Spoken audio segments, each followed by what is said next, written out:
Welcome to Samba Samba. Enjoy the video. In this video, I will explain how to make yummy cupcakes. First, let's gather our ingredients. You'll need 1 1/2 cups of all-purpose flour, 1 cup of granulated sugar, 2 large eggs, and 1/2 cup of unsalted butter, softened. Don't forget 1 teaspoon of vanilla extract and 1/2 cup of milk. Preheat your oven to 350 degrees Fahrenheit and line a 12-cup muffin tin with paper liners. This preparation ensures a smooth baking process. Now let's create that delicious batter. In a large bowl, cream together your softened butter and sugar until the mixture is light and fluffy, about 2 to 3 minutes. Next, beat in the eggs one at a time, ensuring each is fully incorporated before adding the next. Stir in the vanilla extract.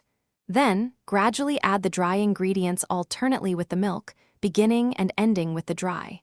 Mix until just combined. It's time to bake. Carefully spoon the batter into your prepared cupcake liners, filling each about 2/3 full.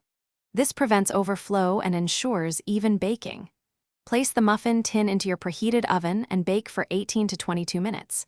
You'll know they're done when a toothpick inserted into the center comes out clean. Once baked, let them cool in the tin for 5 minutes, then transfer to a wire rack to cool completely. Finally, the fun part, frosting. Once your cupcakes are completely cool, prepare your favorite frosting. A simple vanilla buttercream works wonderfully. You can use a piping bag with a decorative tip for a professional look, or simply spread the frosting with a knife. Add sprinkles or other toppings if desired. These yummy cupcakes are perfect for any occasion. Don't forget to check the description below for a link to the new Kindle Paperwhite and other fantastic deals. Thanks for watching. Consider subscribing if we helped you.